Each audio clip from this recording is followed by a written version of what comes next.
আসসালামু আলাইকুম। কেমন আছেন সবাই? আশা করি এই স্বাধীন বাংলাদেশে সবাই ভালো আছেন। বিগত আমলে কিছু ক্ষুদ্র ক্ষুদ্র ঘটনা বলবো, এই জন্য কিছু কথা লিখেছি ওখানে। প্রথম ঘটনাটি হচ্ছে আমার ভাইয়ের ছেলে, তখন ওর ৮ কি ৯ বছর বয়স ছিল। ও একদিন খেলার মাঠ থেকে আসার পরে দেখলাম যে ও খুব শেকিং করছে এবং কান্নাকাটি করছে, ভয়ে ওর মুখ কালো হয়ে আছে। তো আমরা সবাই ওকে জিজ্ঞেস করতেছিলাম, দেখেন আমার গাছে কি সুন্দর লাউ, মাশাআল্লাহ, সবাই মাশাআল্লাহ বলবেন। আচ্ছা, যাই হোক, উম, ও ওকে বারবার কোশ্চেন করার পরে ও বলতেছিল যে ওর কোনো ফ্রেন্ডের পকেটের মধ্যে পুলিশ গাঁজা অথবা কিছু একটা ঢুকিয়ে তারপরে ওকে ধরে নিয়ে যাচ্ছে। যে দৃশ্যটা দেখে ও এত প্রচন্ড ভয় পেয়েছে যে পরবর্তীতে ও আসলে কোনো পকেটওয়ালা প্যান্টই পরতে চাইতো না।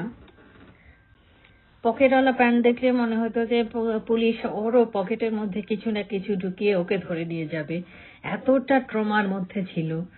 আর দ্বিতীয় ঘটনা হচ্ছে যে আমারই বড় ভাই আমার ছোট ভাইয়ের বাসায় যাচ্ছিল।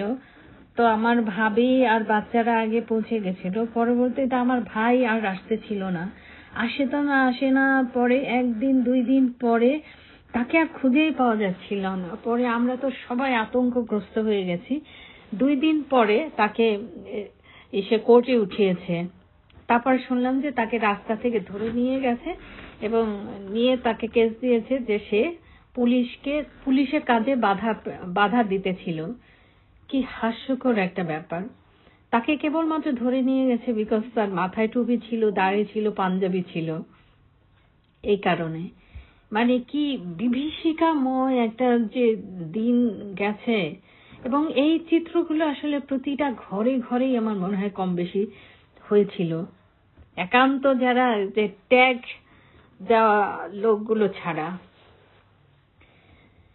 আর তৃতীয় হচ্ছে, বলতে খারাপ লাগছে, আমার মা 2021-এ মারা গেছেন।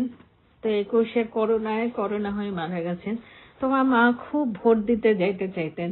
তো ভোটের দিনে তাকে সে সবাইকে মানে ফোন করে জিজ্ঞেস করতো যে আমি কি ভোট দিতে যেতে পারবো। তো আমার কিছু পুলিশ আত্মীয় স্বজনও ছিল, তারা বলতো যে না, আপনার ভোট তো আগেই দেওয়া হয়ে গেছে। তো আমার মা খুব কষ্ট পেতেন। তো এখন দেশ স্বাধীন হয়েছে, হয়তো আমরা ভোটও দিতে পারবো, কিন্তু আমার মা আর ভোট দিতে পারবেন না।